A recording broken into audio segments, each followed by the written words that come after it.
Si eres usuario de las redes sociales que tenemos a día de hoy en nuestras manos y eres seguidor del mundo de la nutrición, de la salud y del deporte, seguramente ya te haya pasado en distintas ocasiones que te has encontrado con mensajes alarmistas sobre distintos aspectos nutricionales, ideas extremas sobre alguna que otra dieta o incluso mensajes contradictorios sobre alguna que otra idea. Pues hoy vamos a desmontar o a desmentir algunos de los que más veo en consulta dentro de lo que sería la parte más deportiva de la nutrición. Vamos con el punto número 1, el miedo a los carbohidratos. No podría ser otro. Esto, por desgracia, es más común de lo que parece. Yo creo que a día de hoy un nutricionista deportivo se pasa la mitad del tiempo de su consulta desmintiendo o aclarando conceptos erróneos que arrastran los deportistas, como lo es el miedo a engordar a través de los carbohidratos. Hace muchos años fue el miedo a las grasas y hubo un boom en productos light o bajos en grasa.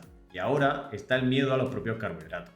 Y de ahí que salgan productos con cero azúcares añadidos, hasta de debajo de las piedras o peor aún, hasta encontramos pan bajo en hidratos y rico en proteína.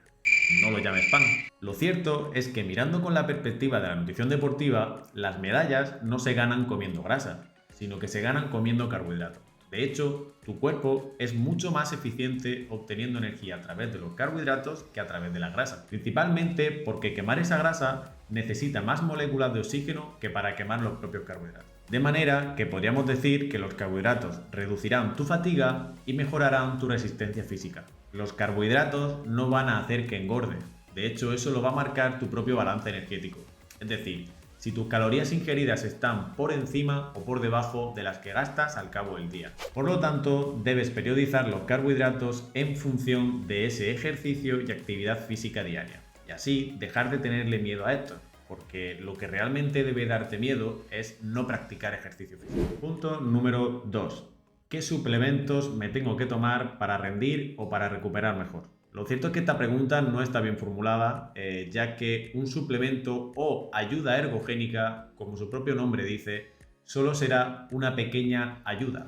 Sin más, solo es eso, una simple ayuda. Es bastante importante saber esto porque luego siempre te va a llegar algún conocido que te va a decir, ya, pero yo tengo un amigo que dice que si tomas pelo de unicornio en polvo consigues el físico de Cebum y al mismo tiempo corres como Kipchoge. No sé, Rick, parece falso.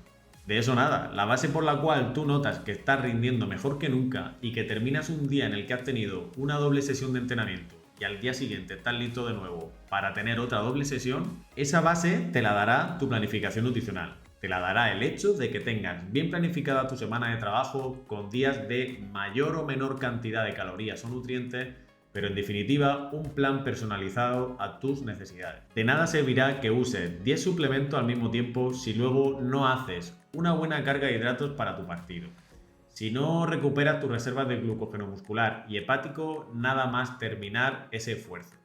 Si no estás bien hidratado. Primero planificamos todo y después aportamos un pequeño extra a través de toda la suplementación que pueda ayudarnos a mejorar ciertos detalles. Y por cierto, en la descripción del vídeo tenéis el enlace de mi marca de suplementación de confianza, donde aplicando el código de ACTIVIT os hacen un 10% de descuento y además me estáis apoyando a mí usando ese código. Punto número 3. Antes de competir, lo mejor es un buen plato de verdura porque no hay nada más saludable. Tenemos que diferenciar entre lo que significa salud y rendimiento. Y es que para estar saludable es ideal tener un buen aporte de verdura en nuestro día a día.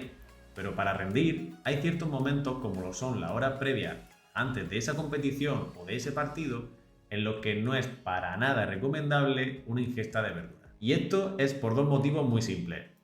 El primero es que su aporte de fibra puede causarnos problemas a nivel digestivo y eso evidentemente no nos permitiría poder dar el 100%. El segundo motivo también se debe a ese aporte de fibra, ya que seguramente nos saciaremos demasiado y eso puede hacernos desplazar otros nutrientes y por lo tanto no estaríamos haciendo bien, por ejemplo, nuestra carga de hidratos previa a esa competición o a ese partido. Punto número 4. Estoy bien hidratado porque bebo mucha agua durante mis entrenamientos o competiciones. Error. Estar bien hidratado no es solamente beber agua, sino aportar una buena cantidad de electrolitos, principalmente sodio, ya que es el principal o el que más perdemos a través de la propia sudoración, ya que solo con el aporte de agua no cubrimos el aporte suficiente de estos que realmente necesitamos. Una forma interesante para solucionar estos dos inconvenientes al mismo tiempo es recurrir a bebidas isotónicas o bebidas para deportistas, ya que estas están formuladas con un aporte óptimo de electrolitos,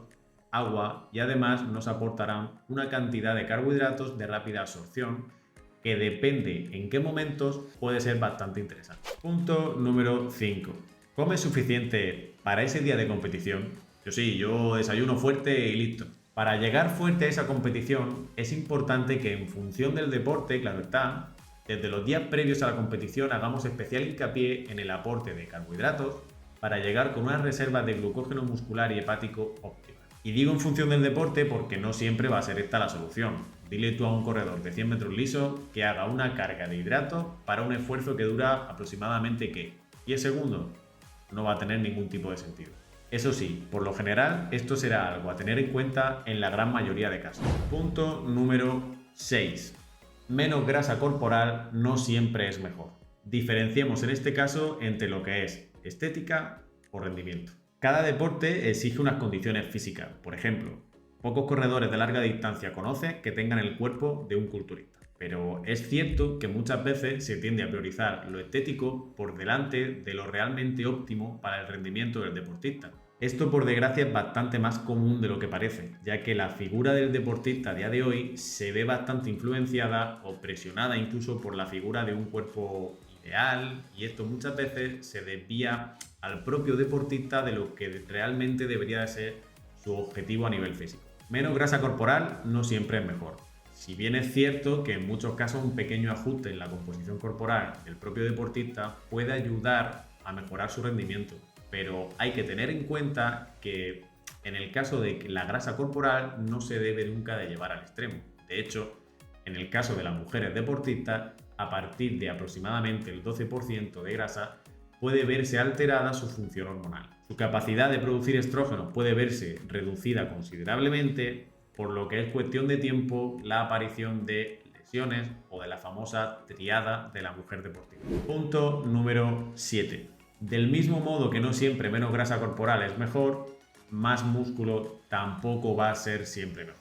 Nos vemos en una situación bastante similar a la anterior. De hecho, quizá en algunos casos ganar esa musculatura acabe siendo o tenga un impacto positivo en el propio caso del rendimiento del deportista, pero eso no significa que más sea mejor, porque entonces el fútbol, por ejemplo, estaría lleno de culturistas. Es importante recalcar que cada vez más deportes como el propio fútbol han evolucionado considerablemente en este sentido, y cada vez los futbolistas tienen cuerpos más musculados porque el propio deporte así lo exige.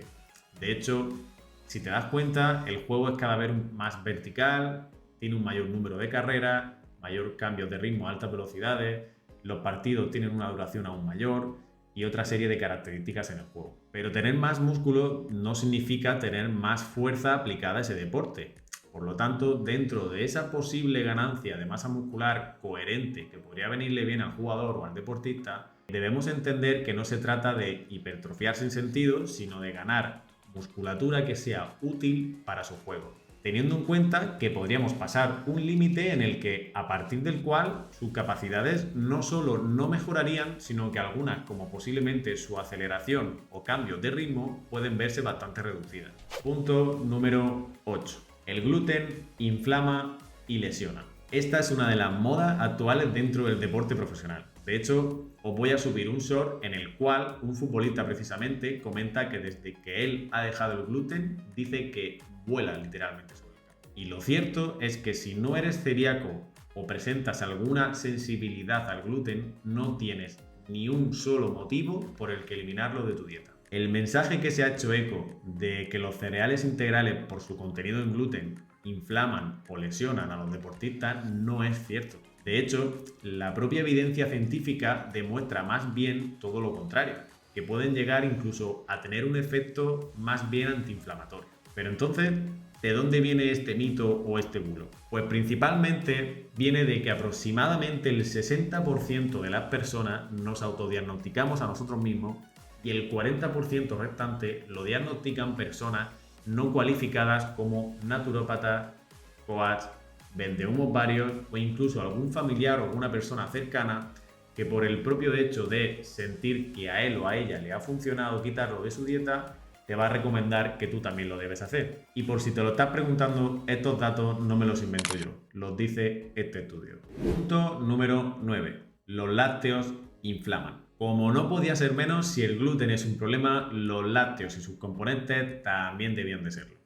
¿Por qué no? No sé si es el nombre del propio disacárido lo que no les convence o qué, pero el caso es que no pueden estar más demonizados a día de hoy. Pero ¿cuál es la verdad de los lácteos en el deporte? La verdad es que una vez más la evidencia científica nos dice que los lácteos no presentan ningún efecto proinflamatorio. De hecho, se podría decir que más bien presentan un estado neutro en este sentido. Esta mala fama le viene atribuida por lo siguiente, y es que dentro de los lácteos se encuentra la betacaseína A1, una proteína que en distintos estudios en animales a los cuales se les ha administrado dosis aisladas de esta proteína ha demostrado tener un efecto proinflamatorio. El fallo de esto está en que, como ya he dicho, en estos estudios esta proteína se administra de forma aislada. Cuando nosotros tomamos un lácteo, esta proteína la ingerimos dentro de su matriz nutricional. Y en este caso, la betacaseína A1 va a estar acompañada de otras proteínas que, de hecho, parecen tener un efecto más bien antiinflamatorio.